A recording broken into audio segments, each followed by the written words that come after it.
Well, on the cover of the new edition of the book is a picture it's the colored orphan asylum at 42nd Street.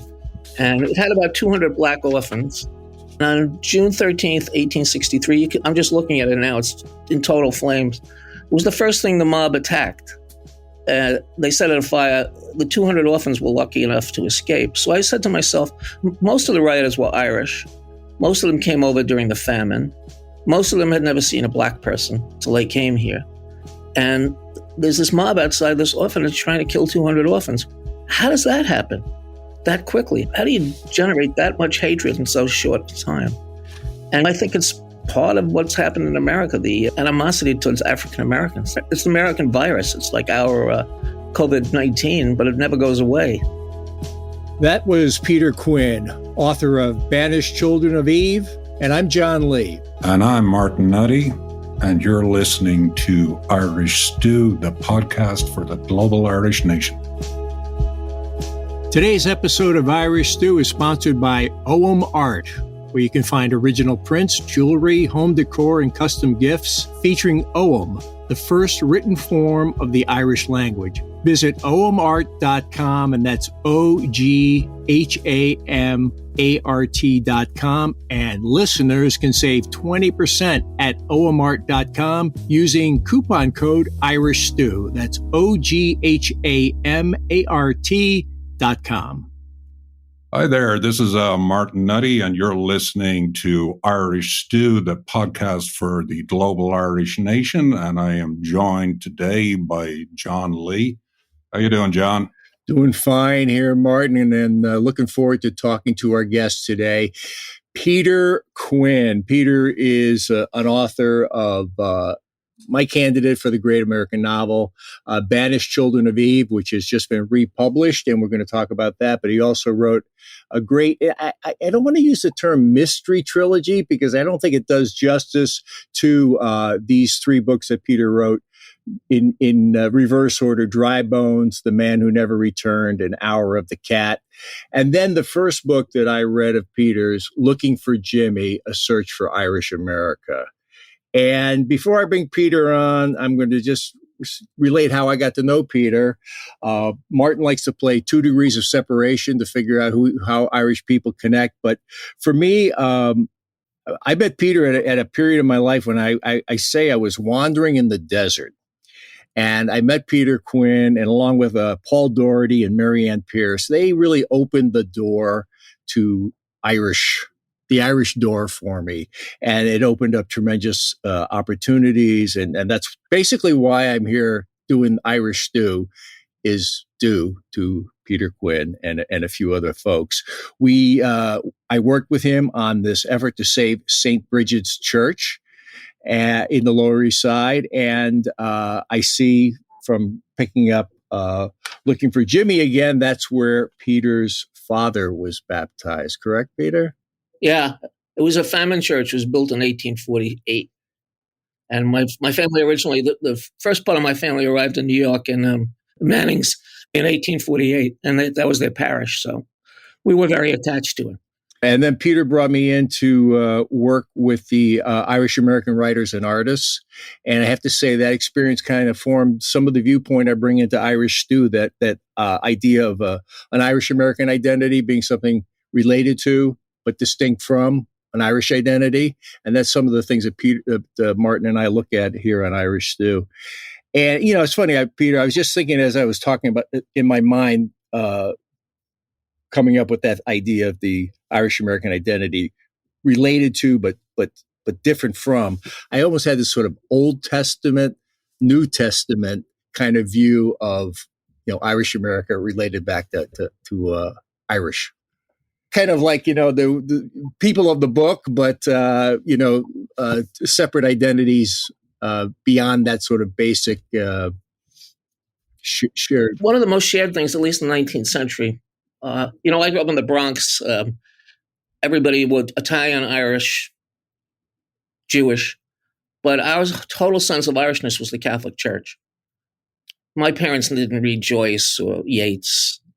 They said Irish step dancing, that was the kids who couldn't run faster than their parents. Nobody wanted to do it. Then the Clancy brothers kind of blew on the flames, but it was a tenuous connection.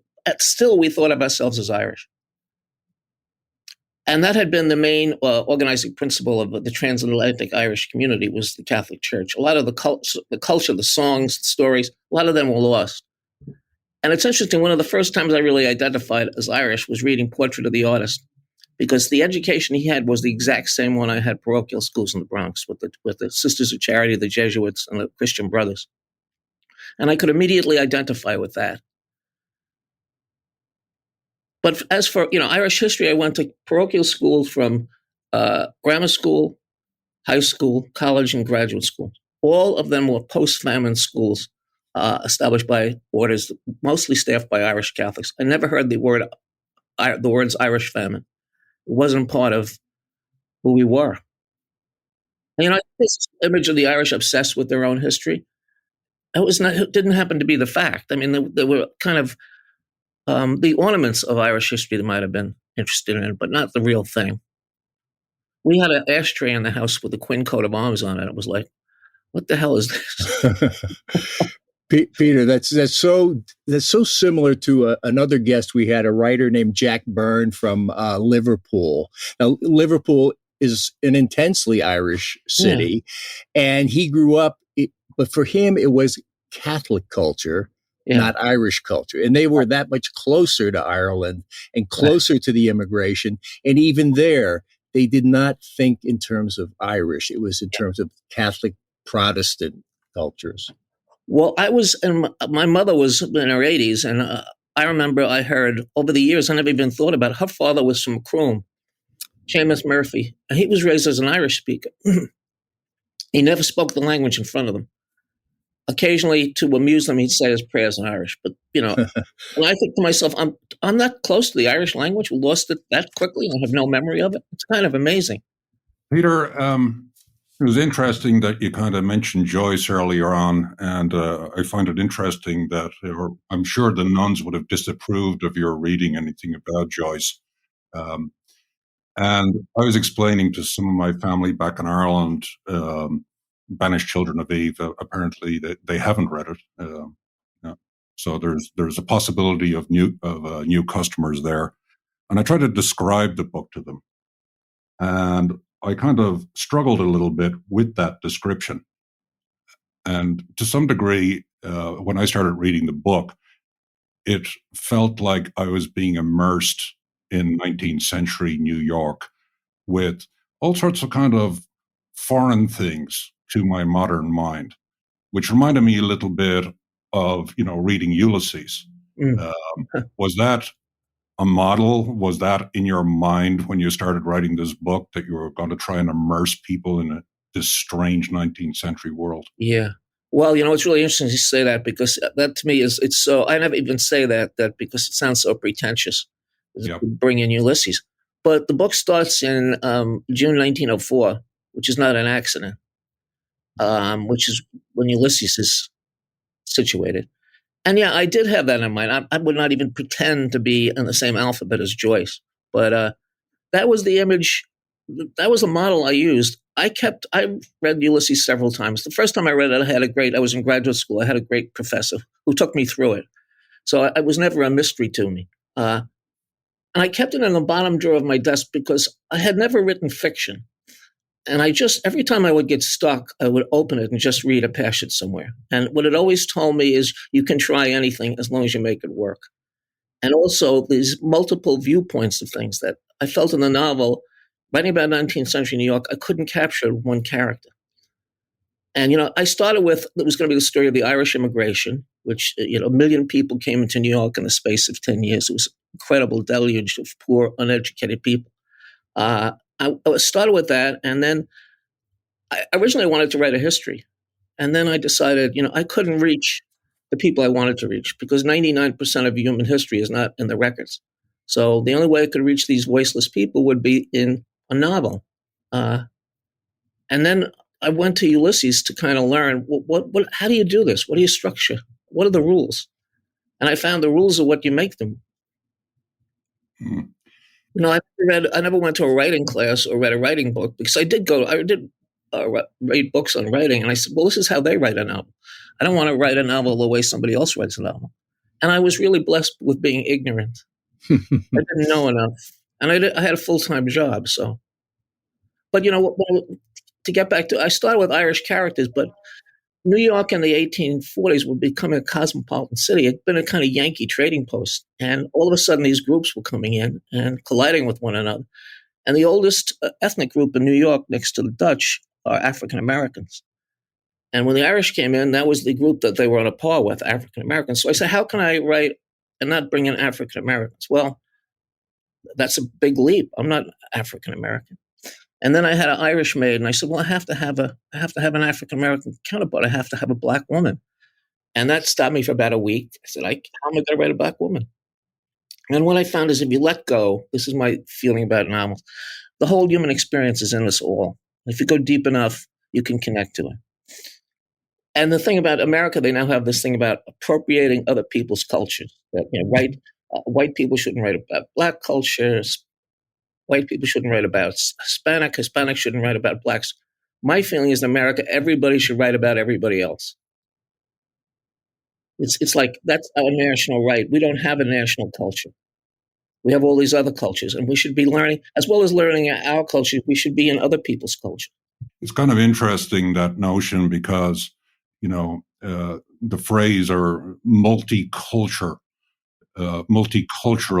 is spit out by many, like it's an anathema, in some of our political dialogue. And, one of the other big things that's floating around in our political dialogue right now is cancel culture.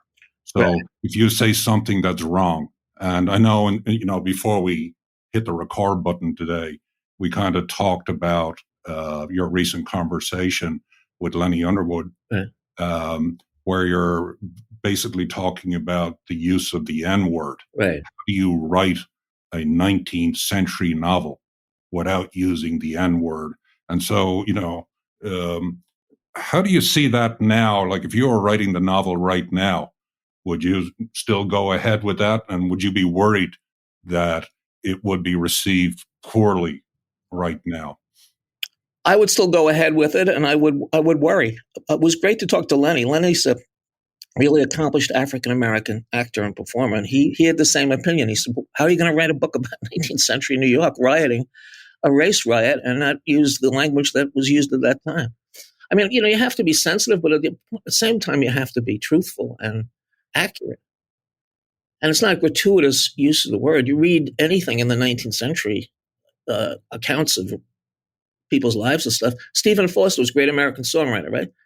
Oh, Susanna, the first chorus is, totally offensive. And it's never played, but that's how common it was. And how do you get away from it? And it is a terrible word. It's, it's a traumatic word, been used to insult, lynch people, oppress them. But that's history. I mean, at that level, if you're going to deal with history, it's not to endorse it. It's to say that this is the way it sounded. It should sound offensive. And I grew up in an Ireland where that word was used regularly, but more as a abstraction. Right. It didn't carry quite the same loaded history that it did in America.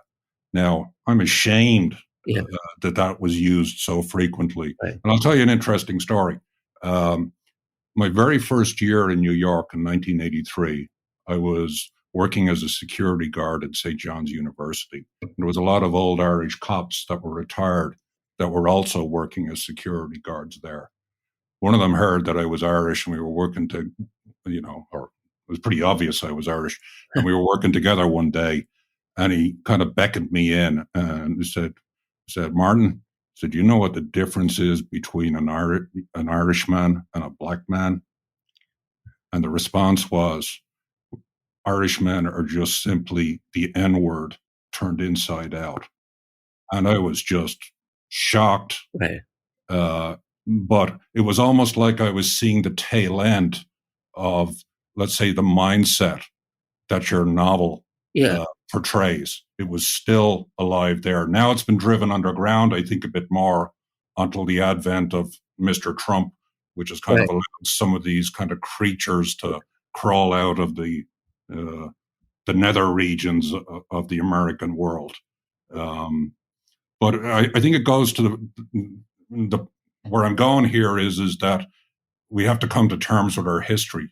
Right. We can't escape from our history. We can't pretend that it doesn't exist. And so how does that work with this kind of overriding concern that people have with cancel culture? Right. How do you deal with an ugly history? Yeah, well, one thing when I was writing this novel, one of the reasons I wanted to write a novel, I didn't want to be on the high planes of things, like talking about theories and generals and president. I wanted to be with people in the streets, with servants and soldiers and longshoremen. What was it like for them? Because when you get to that level, it's so much more human. And of course, people forget the interactions that there were. Once people came to New York, like the Irish came to New York, then we're no longer just Irish. Everybody who steps off in New York they're up with Jews and Puerto Ricans. You're not who you were. You're negotiating in ways you didn't have to before. And that's the dynamism of New York, and it's a lot of tensions of that. But in many ways, it's a good tension. It's a good thing. It's the creation of something new. And it's never easy. We get a kind of a Pollyanna view of history. Oh, people should get along. The races should love each other. W.H. Auden said we must love each other or die. Well, we're not going to love each other. That's just a fact of history. But we can learn to live with each other. We can learn to respect one another. We can learn to give other people space. Even, the thing with gays. When I was a kid in the Bronx in the 50s, you could get killed if people thought you were gay. And now it's ridiculous. The creation of the other. They're not other. They're us. We're different in ways, but we're the same, basically. We're just the same human animal that came out of Africa 100,000 years ago. At that level, we always invent excuses. I think human beings are the most ingenious species, inventing reasons to kill each other. Yeah. In retrospect, you see, the creation of racism, and it's a long story. I don't want to get into the academic discussion of race, but it's pretty amazing creation. Peter, when looking at your book, Looking for Jimmy, there's a line here about putting a truth ahead of tribe. Right. And that seems to be what we're talking about right now. Well, on the cover of the new edition of the book is a picture it's the colored orphan asylum at 42nd Street and 43rd Street, where the Century Club is now. And it had about 200 black orphans. And on June 13th, 1863, I'm just looking at it now, it's in total flames. It was the first thing the mob attacked. They set it afire. The 200 orphans were lucky enough to escape. So I said to myself, most of the rioters were Irish. Most of them came over during the famine. Most of them had never seen a black person till they came here. And there's this mob outside this orphanage trying to kill 200 orphans. How does that happen that quickly? How do you generate that much hatred in so short a time? And I think it's part of what's happened in America, the animosity towards African Americans. It's like been there from the beginning. It's the American virus. It's like our COVID-19, but it never goes away. It goes back and it comes back, but it never totally goes away. And I mean, it's a brutal history. The lynchings there were lynchings in New York in 1863 in this riot. The difference with the draft riots, was that the civil authorities didn't step back and allow it to happen. And most of the people killed were not black. And there were battles in the streets. It was also a social revolution.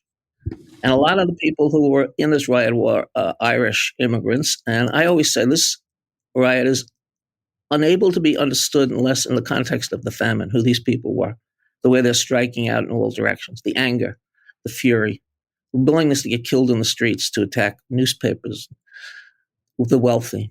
That's why it's, to me, such an interesting chapter in American history. I also say, Americans are great for recreating Civil War battles. These people go to Gettysburg, they dress up like soldiers and they're in Antietam.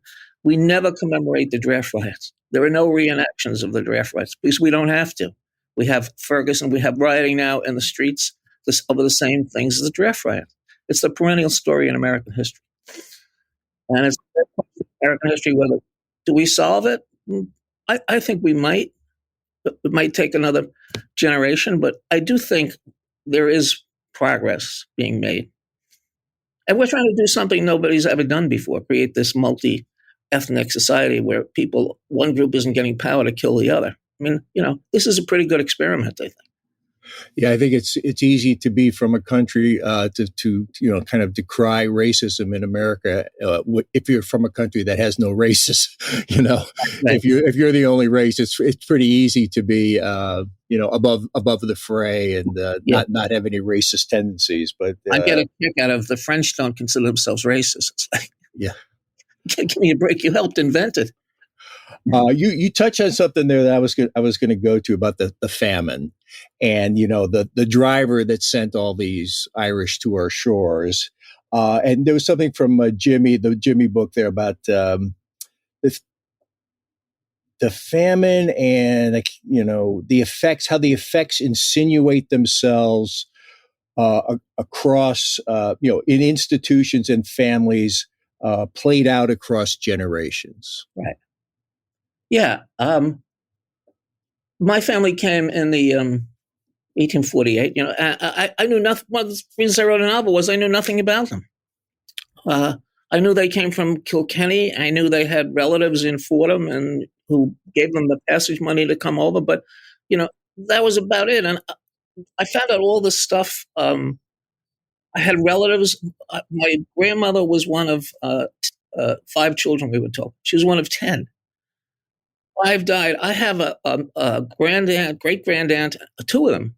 Both died at age 1. Anastasia and Catherine Manning are buried in Calvary Cemetery right across the East River without tombstones. And this was not part of the family history, but all this stuff happened and was never talked about. That's why, that was never mentioned in my family. And that was true, I think, about most families that came in the famine. They just put it behind them. It was not something to be remembered. It was not something they wanted to give their children. It was a humiliating event, and they wanted to move on. My mother was a great historical Stalinist. She was always destroying records. She said 2 things to me once. I said, we have lost relatives. And she said, of course, but most of them are lost for a reason. And the other thing, she said, she was always like, what do you want that baggage for? We don't need that baggage. And when I published Banished Children of Eve, she was 88. She was an educated woman, been a classics major in college. And my sister said, you better call Mommy. She had read the book, and she got on the phone. I said, well, what do you think of it, Mom? And she said, it's a little disappointing to reach my age and discover you have a son with a pornographic imagination. And then she said to me, we didn't know people like this. We never knew people like this. I said, yeah, but I think we came from them. Mm-hmm. Yeah. So, but this was, and people always say lace curtain respectability, lace curtain. They use it as a pejorative. Well, people struggle to be middle class and respectable. There's nothing wrong with that. Mm.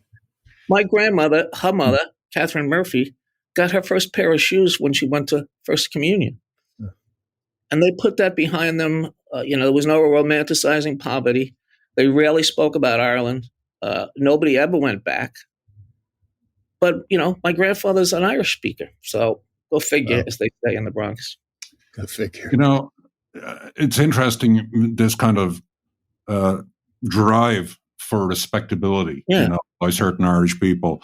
But, what I really like about your book is that it doesn't shy away from the warts.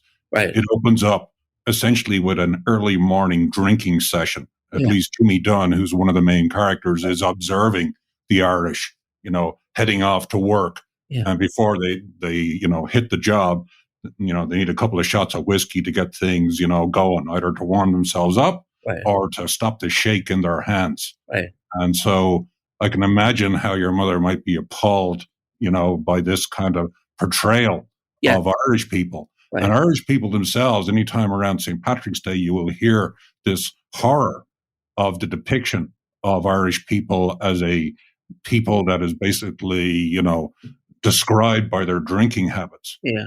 But I think in every kind of stereotype, there is a strong element of truth. And it's kind of nice to see you're not running away from that. And I think we have to be front-footed about it, Yeah, well, Irish history is American Irish history is very under-examined. People always talk about they take Irish history, but the Irish have been a significant part of American history until Ireland House was established at NYU 25 years ago. There were no programs that even looked at Irish American history. It was not, and it was white history. That's what it came under, and that's another thing that drives me crazy: is whiteness, because there were all these different groups. Jewish Americans did not have the same experience as Irish Americans. Irish Americans were not as the same experience as the Rockefellers and the Harrimans and those other families. It's a rich, dismissing it under that one name and impoverishing it like that, I think, is an insult to history and a disservice to all of us. When it's funny, you write a book like this, Banished Children of Eve, a novel of Civil War in New York. So I get invited to a Irish American veterans group. They hadn't read the book yet. I got there and they said they wanted to have me for lunch. They had me for lunch. They were totally insulted by this. I was writing about prostitutes and thieves, and what about the troops at Getty? Why was I putting down my own people? I said, I'm trying to tell the story that had happened. I'm not putting them down. I'm giving them back faces and voices, and I'm giving back their faults and virtues, and just dealing with human beings. Then I went down to do a book event in Philly, and had a nice crowd. A professor, African American professor from Drexel, got up, and he laid into me about using the words like this and appropriating of people's cultures, and I was just perpetuating racial stereotypes under the pretext that I was trying to create an artistic work. So about a year later, I thought of the answers I would have given him, but it was one of those things that was stunning. I mean, both cases, I just wrote a book.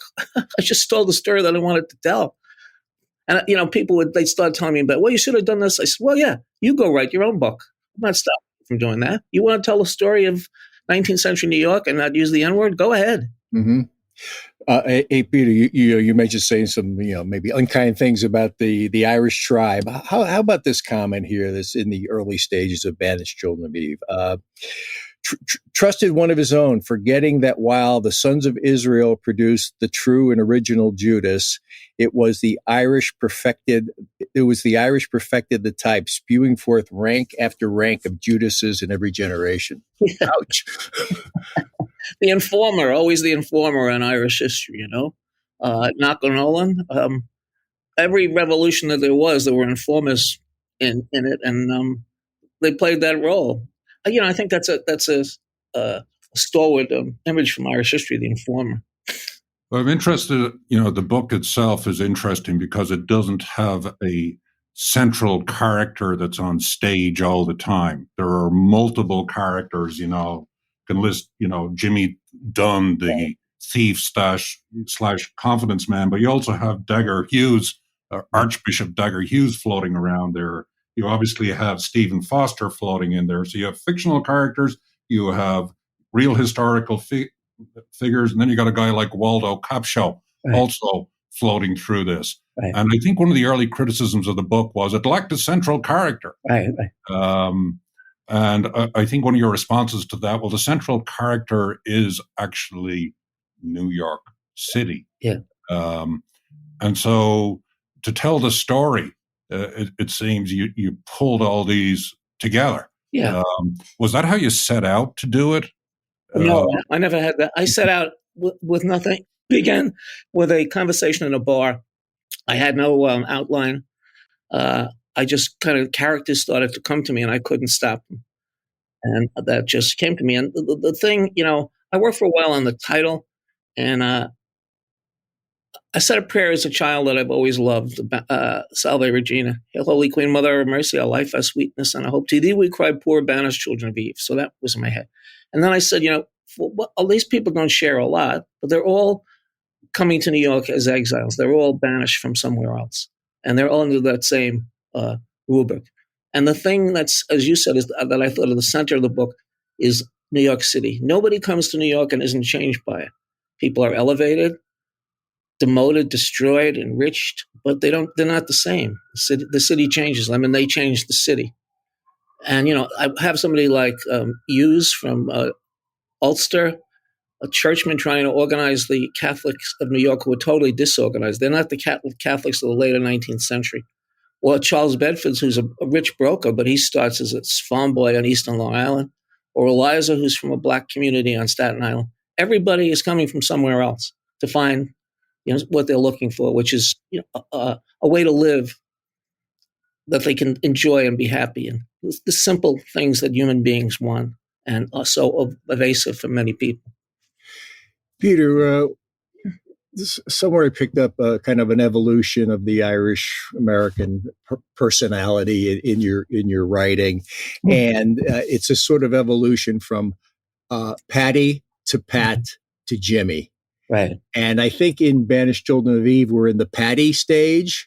Absolutely. The Pat stage was to come, and maybe you could take us through that kind of evolution of an Irish personality or image. Yeah, well, there's a famous American cartoonist, Thomas Nast, and he's the one who invented Father Christmas, and he really disliked the Irish intensely, and he did these cartoons. They're simians, semi-simians, and that was the image of the Irish. The Irish were considered another race. It's hard to believe. There was a Charles Loring Brace. He founded the Children's Aid Society. He was a correspondent of Darwin's, and they were into skull measuring in the 19th century. And he has a book published in the year of the draft rights, 1863, Races of the Old World, and he says the Irish brain size is between that of an Ethiopian and an Englishman. I'm not making this up. The book's in the public library. You can go. And I mean, that was a common perception that, Irish wasn't a nationality, it was a race, and an inferior race. The hod-carrying race, is one person called, and a threatening race. They weren't making it up that most of the criminals in New York were Irish. A rural people, uneducated, pouring into the cities. Well, guess what? They always create a criminal class. And that began to go away. It lasted a long time. And then as other immigrant groups started to come in, Jews and Italians were even more foreign, because by this time the Irish beginning to look like Americans, they became kind of favorite American. It was like, look at this ethnic group. They behave. You should learn to be like them. They're maids, cops. They have some bad habits, but they're really trying. They're hardworking. They go to church. So that's Pat. And then, it's like kind of Pat O'Brien and the Catholic Church reinforced that. They wanted everybody to think we're not like them. We're very pious and holy. If we might not do everything we do right, but we do it out of view. And then the Irish became the quintessential urban group in America. Jimmy Cagney is the great representation of that. I think the great Irish American movie is Public Enemy. And Cagney just, the way he walked, he kind of danced when he walked, and he could smile, but there was a lot of menace. He was this kind of epitome of urban America. And even rap people like Jimmy Cagney. And then there was Jimmy Walker, who was the mayor of New York in the 1920s, who was a professional songwriter. He was a rascal, but he was really handsome and well-dressed and sophisticated, and everybody loved him. So it was Jimmy who was the image of urban America. And another interesting part of that is the Irish were the most rural people in Western Europe at the time of the famine. And they made this overnight transfer to cities and became the most urbanized people in the United States. African Americans were the most rural people in America. They were a joke. And overnight, the Great Migration, they became the quintessential urban group. Those are the two groups that made that great leap, essentially with many of the same aspects of their cultures. Peter, I'm just going to take you back a little bit to the book title again, Banished Children of Eve. I do remember that prayer. I am a lapsed Catholic, and so I think you referred to it as the Salve Regina. Right. I referred to it as the Hail Holy Queen, which is obviously the English version of the opening line. Unlike you, I loathed that prayer. Really? But, people could say that's because you're a lapsed Catholic. But there's a particular line in it that kind of really rubbed me the wrong way. And if you remember it, there's a line that says, mourning and weeping in this valley of tears. Right. And it struck me as a line, that kind of reflects, oh, poor me, we're in this horrible place, etc., etc. And it reflected to me, to some degree, the Catholic view of the world, the Irish Catholic view of the world, is we're in this horrible place and we're victims. So a victimhood.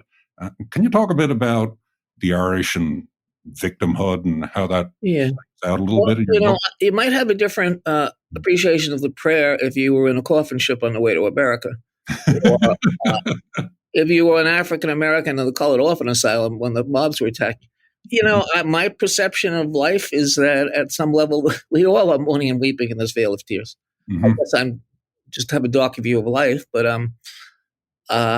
that's part of what it is to be. And we're all going to die. We're going to watch the people around us who we love die. We're going to crumble as not to ruin your day, but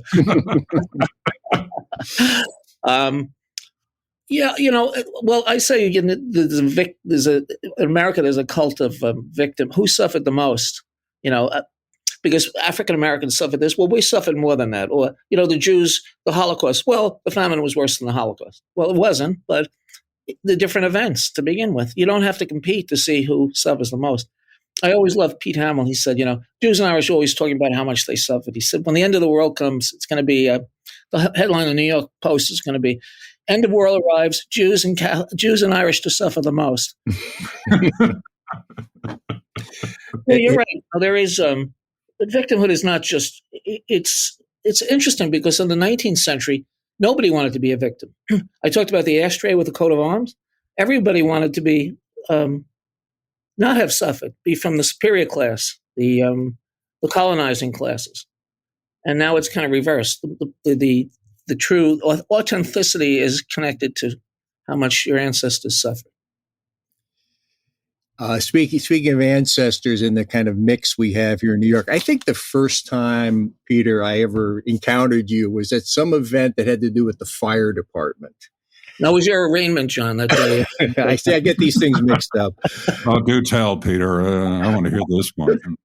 And you talked about the fire department as not being an Irish institution any longer, but there was an Irish ethos. Yeah, that was still playing out. And in Looking for Jimmy, you say the Irish no longer a living part of urban America, but urban America retains a major part of Irish that's in its genetic composition. Yeah, the Irish domination of civil service is an interesting story because the one thing that when the famine immigrants come over, there's no entrepreneurial tradition that they're part of. They don't go opening a lot of businesses or try to go to Wall Street. The one thing that they utterly lacked was security, and it becomes, getting a job and keeping a job. That's what political machines were about. That's what the civil service is about. That's what the unions were about. That's the Catholic Church was about. It was about getting something and keeping it. The aspirations were not great. Bill Kennedy, a brilliant writer, his novels, Pulitzer Prize-winning novels about Albany, always said there was only one crime for the Albany Irish because they're always accused of corruption. He said that was to be hungry. And people traumatized they weren't talking about the trauma, but you don't have to talk about trauma. Any psychiatrist can tell you that. It's just there. It's in you. And I think there was a collective trauma for the famine immigrants, and they came over. And the whole principle of Irish immigration was organization, reorganization. They were a leaderless mob when they arrived in America. And the business was getting things back together. That rural Ireland had dissolved. It was crushed and was put on ships and sent to another planet, like Mars. And it was a remarkable job of reorganization when you think of it. The Catholic schools and churches and universities and hospitals and orphanages, the unions, the political machine, Tammany, which is remembered for corruption, but it was a lot more than that. And they were assimilating, but at the same time keeping their distance. They were going to assimilate on their own terms and not lose their identity. That they clung to it, or what they took to be their identity, which was mostly the church. And it wasn't until really 1960 with Kennedy's election that that kind of bonds began to really go away. I always say what keeps ethnic groups together is not self-love. You get inside any ethnic group, people say, "Oh, the Jews stick together," Well, you get inside Jewish friends, everybody dislikes everybody else. He said that if a Jew is stranded on a desert island, he builds 2 synagogues, one that he goes to and one he would never set foot on. But so it's the enemy that keeps people together. And when the enemy goes away, you don't have to stick with people anymore. And I think the Irish, by 1960, 100 years, took a century after the famine, looked around and said, well, we can be anything now. We don't have to. And, there's Irish America is an evolving thing at this point, but it's not what it was. It's not when I was in the Bronx in the 1950s when I was growing up. There's not this kind of solid culture that took a suspicious look of everything outside it. Mm-hmm. My kids, I said, we raised them in Hastings above New York City. My wife and I said, they're the first Americans in the family. Mm-hmm. They didn't go to Catholic school. They don't, really identify. Well, they think themselves Irish, but they're Americans. This is the first time. If you ask somebody in the Bronx in the 50s, what are you? Nobody ever said, I'm an American. I'm Jewish. I'm Irish. Later, I'm Puerto Rican. It was not part of who we were. So, Peter, you kind of mentioned the political machines. And what I was fascinated about in your book is you wrote a 600-page novel, which actually talks very little about the Irish and politics. Is that simply that they hadn't gotten organized enough at that point? Is that a reflection of history, that they had not gotten organized enough to really influence politics at that point? That's a later phase to come along, right? Yeah, that's a later phase. Tammany is not controlled by the Irish at this point. Fernando Wood, who was the mayor of New York, who had been a nativist, disliked immigrants, and then switched. Tammany was using the Irish because they were the vote, but they weren't running it. And then after that was Tweed, who was friendly to the Irish, but he wasn't Irish. He was Scot American. And then Honest John Kelly. In about 1875, the Irish take over Tammany, and they make it into the greatest political machine in American history. And it essentially lasts until around Roosevelt. And it's, people, I'm always explaining Tammany and people think I'm excusing it. I'm not. But they were in a city that was totally corrupt. I mean, Wall Street, the Gilded Age, but they were dealing with people in the gutter. And they were naturalizing citizens, and they were teaching people how to vote. And by the 1920s, when Al Smith became a big figure in Tammany Hall, and Robert Wagner, who became United States Senator, and Al Smith governor, they essentially passed the New Deal. Progressivism didn't go anywhere until it became united with Tammany Hall. That's a forgotten chapter in American history that Terry Galway wrote a really terrific book, Machine Made, Progressivism and the Tammany and the Triumph of Different Kind of Politics. And it's a book really worth reading because it's such a wonderful revision. It's a way to look at it that you never saw it before, and how rooted it was in Irish history. That's what I like about your book a lot, is there ain't any black or white hats in this book. And so thematically, you're saying that Tammany was good and it was bad, right? And your characters, like I look at a guy like Jack Mulcahy, who has a beautiful African-American girlfriend, right? But he is a coward, and he is a drunk, and he is a genial guy, a life with a party. And, being able to kind of communicate all of those things, all that complexity, all of that nuance is what I think really makes the book special. Did you kind of think about that? Like I said, I'm going to write a gray hat book because not everybody's black or white. I didn't think about it. But I found it hard to write villains. I always think, well, in a secular way, novelists are God. They create characters, they give them free will, and they watch them do what they're going to do. And all of them are imperfect. So, a guy like Charles Bedford, who I really like, I didn't know what's going to happen when I started. Bedford's a adulterer, embezzler, and murderer.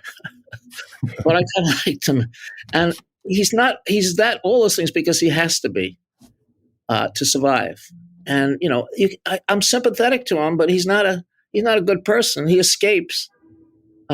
but he doesn't do this like gratuitously because he wants to commit evil. He's always trying to get out of some box that he's put himself in. And it's just to understand people. It's to understand, all of us, for some reason or another, for what we do, which again is not to excuse it, but say, I understand why this happens to people. And they're not just coming out of some pure motive to do evil. Peter, you talked about the pure motive to do evil, and we talked about the politics and the good and bad in Tammany, and in the Jimmy book that you quote someone else saying how the Irish turned politics into a profession, right? And a profession in your family, and for you to a certain extent. Bring us up to your arrival in Albany and your work for two of our New York State governors. Yeah, well, I was, my grandfather, Patrick Quinn from Charles and Tipperary, he was president of Central Federated Union of New York City. He was a union organizer.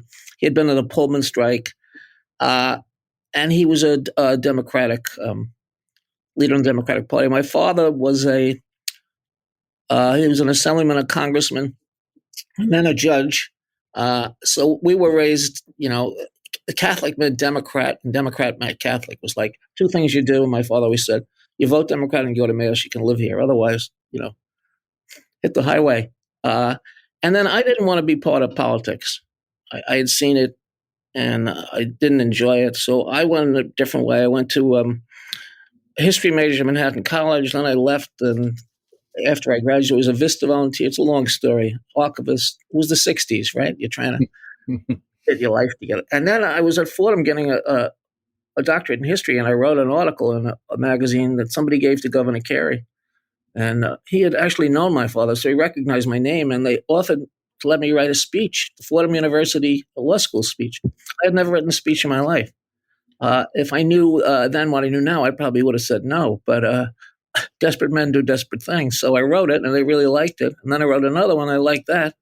So they offered me a job. I became speechwriter for Hugh Carey. And I said, I'll do this for a year, and then I'll go back and finish my doctorate. Well, I wound up doing it for 30 years for Governor Carey and Mario Cuomo, and then 5 chairmen of Time Warner, Time Inc., AOL, Time Warner.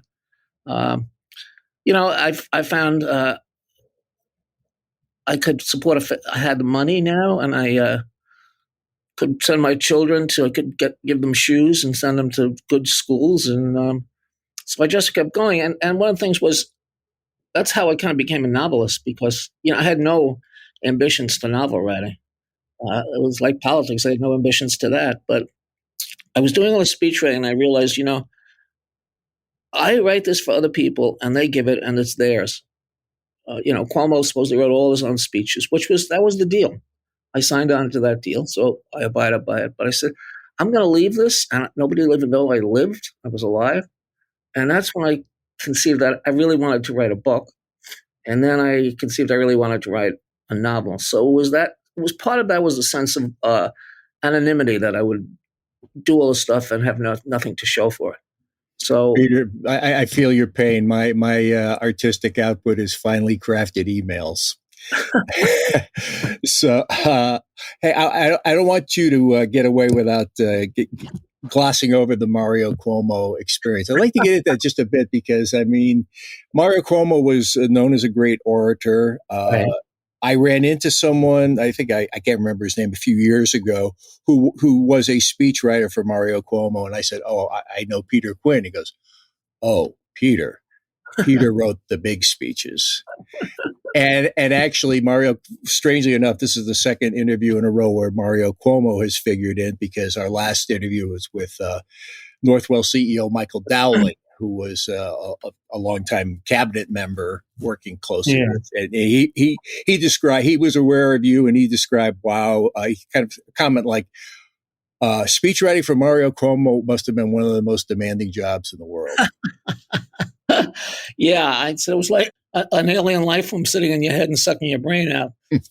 But otherwise, it was fun. He was a wonderful guy to work for, really interesting character. I always say, I never wrote about him, but all the people I knew and worked for show up in my books one way or another, or at least parts of them. He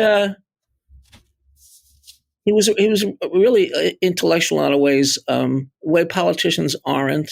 Very reflective, which is a strength and a weakness. He became known as Hamlet on the Hudson. And I always said if he was governor during the fiscal crisis, it'd still be going on. You see, he'd take every side and examine it. And, Carey was like much more cut and dry. And I enjoyed working for him, but it's another thing. You get close. A friend of mine once said, never get too close to a politician, because their job is to keep power. Sometimes you get sucked into the thought, we're friends. Well, we're not friends. You're useful. And when you're not useful, if they're going to keep power, they have to get rid of you. Don't take it personally. I saw friends who were hurt. They thought, he's my friend. I said, he never told you he was your friend. Don't get it wrong. Right. And it was, I was very glad to have worked with him. It was a great experience. It was speechwriting that taught me how to write. I never, ever again thought of writing other than work, and that you show up at the desk with a job to do. There's no romance to it. I don't know how romance ever got attached to writing, because it's the most unromantic profession there is. Somebody was saying, you should teach a speechwriting course. I said, yeah. Take me 2 minutes. I'll tell people, go in a room and take a hammer and nail and drive the nail into your head. You pretty much have a speechwriting experience. One thing was I didn't really deal with Andrew, not to go there, but I stayed close to Mario, and we had I honestly say, a very close relationship. And Andrew was a whole different. Andrew was not Mario. I mean, he had certain. He was like the portrait of Dorian Gray. Mario had all these virtues, but the blemishes showed up on Andrew, mostly only blemishes. So, again, everything is what the novelist realizes. I think if you really, a real novelist dips into the depths and density of what it is to be human. And there's nothing simple there. Everything is complex. And you can't shy away from that. That's what I tried to do with Banished Children of Eve. I don't give you, the closest I come to a villain is Capture. And I don't really go into his background. And then, I wrote these detective novels, Finn Dunn. And one is, I deal with the Holocaust and World War II. And they're the villains that appear you see them at a distance. I don't get into them. I don't go into gruesome explanations of who they are. They do what they do, but the books focus on the people who it happens to, not the people who are causing it. Peter, I think we're getting awful close to the time where we give you the rest of the day off. We mentioned the part where we offer the shameless plug, a chance to give back to our guests by giving them a chance to shill something that's of significance to them. I'll say this. Mother's Day and Father's Day are coming up. What a better gifts than my books for beloved parents. Banished Children of Eve is back in print, thanks to Fordham University, which bought the copyrights from my publisher, it's another publishing story. And then I wrote 3 detective novels, as you said earlier, around this character, Fenton Dunn, who's an Irish-American detective. And the subplots of those 3 books, I'm really trying to tell the social history of New York, 1918 to 48, and then looking for Jimmy, and they'll all be in print. So they'll be in penitentiaries, and if you're in the Witness Protection Program, there's a discount price. You don't have to give your name. And then, I think Hour the Cat was the first one. Yeah, obviously, the first one I read. But the premise behind The Man Who Never Returned is unbelievable, because you pretty much solved the mystery of what happened to Judge Crater. Most famous disappearance in American history, although people are beginning to forget about it. New York State Court judge got in a cab on 43rd Street on August 6, 1930. He and the cab were never seen again. And the reason I was aware of who Judge Crater was, I have to trace back to Three Stooges. Because it showed up in a couple of Three Stooges episodes. They make a reference to Judge Crater. It's a Marx Brothers movie, too. Peter, I'll let Martin get back in here, but I have confessed to you that the first time I tried to read Banished Children of Eve, I didn't get too far. I picked it up, and I think it was page 8 when I ran into the word trans-riparian. And it wasn't even in my dictionary. I said, no, this, I'm not ready for this volume yet. But then about 2 years later, I picked it up. And I don't know why, but I couldn't put it down. And I just kept going right through all, 600 odd pages, some of them very odd. But, when I got to the end, I said, there's not a word too many here. There's not a word that I'd edit out. So completely blown away. And another recommendation is do not lend your copy of Banished Children of Eve to anyone. You'll never get it back. Right. And if you have an old copy, throw it out and throw it out. Yeah. Somebody once came up to me in the Garden City Library and they wanted me to sign their book. I said, this is a library book. And I said, yes. I said, well, he said, I'm going to tear the front page out. Oh, my God. I said, no, you're not. Get the hell out of here. Peter, I'd like to thank you for coming on. I think, for my money, it is certainly the great novel of 19th century New York. And for listeners that haven't read it, do yourself a favor. Get yourself a copy of Banished Children of Eve. You won't be sorry. Thank you, Thank you, John. Thank you, both of you. I really enjoyed this. Hey, John, I really enjoyed that conversation with Peter. And obviously, you've known him a lot longer than I have. So I'm curious to hear what your thoughts were on the interview, but anything else you can tell us about Peter? Yeah, Peter's one of those guys I kind of like, why is he my friend? He's just so accomplished. His writing is on such a different scale. His accomplishments just in his Banished Children of Eve, if that was the only thing he did. Peter's really been a very important guy to me. He's been my personal guide into Irishness and opening the Irish American door for me here in New York. When he founded the Irish American Writers and Artists, he was the president. They had that idea of a kind of search for an Irish American identity as something distinct, related to, but distinct from an Irish identity. And that idea stuck with me. And it's really the seed for me for Irish Stew, that search for the varying kinds of identities that relate back to Ireland. And he brings this out through his stories. And just as we were about to go on here, I thought in terms of the search for identity, you see it throughout his books. It's looking for Jimmy is directly a search for identity, search for Irish America. But even his book, it occurred to me, The Man Who Never Returned, his second mystery novel about the search for Judge Crater, who mysteriously disappeared. And it's another kind of search for identity. So this was a very important conversation for me. And I normally like to be extremely insulting to Peter Quinn, and we have a good time doing it. I think slagging is the Irish term, but this time I'll play it straight. And it was just a real pleasure to have Peter Quinn on with us. Yeah, as I mentioned during the conversation, I tried to explain Banished Children of Eve to my family. And it's difficult to explain. It, to some degree, defies explanation. It has to be experienced. But what I will say is, if you get yourself a copy of this book, unlike you, I haven't ventured into the full opus of Peter Quinn's work. That's something I'm looking forward to. But for this particular book, if you get a copy of Banished Children of Eve, you can expect to be plunged into the seething ferment that is 19th century New York. It's a Darwinian place. There is no safety nets.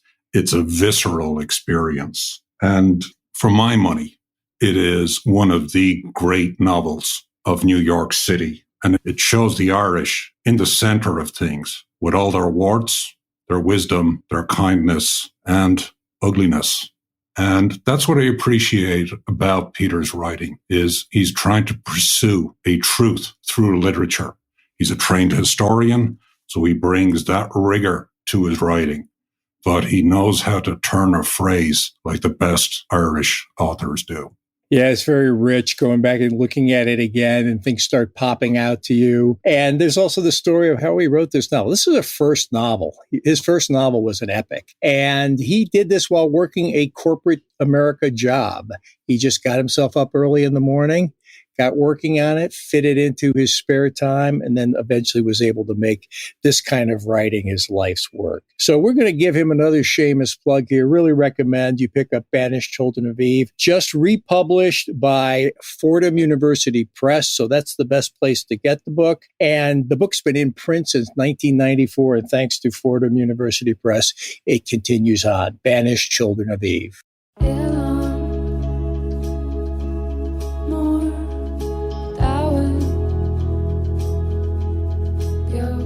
Well, Martin, a lot of our listeners ask how they can help spread the global Irish conversation. What do you think? Best thing people can do to help out the podcast is to simply share the episode. If you like what you've heard so far in this episode or other episodes, share it on social media, whether that's Facebook or whether that's Twitter or whether that's Instagram, or share it via email or word of mouth. All of those things are going to help us out. And don't be shy about dropping us a note. You can do so on our website. Irish Stew is produced by John Lee, Martin Nutty, and Bill Schultz. Editing, mixing, and mastering by Bill Schultz. Music on Irish Stew was composed and performed by Rosa Nutty, with Donald Bowens on drums, Cathal O'Riordan on bass and synthesizer. For more on Rosa Nutty's music, please visit rosanutty.com.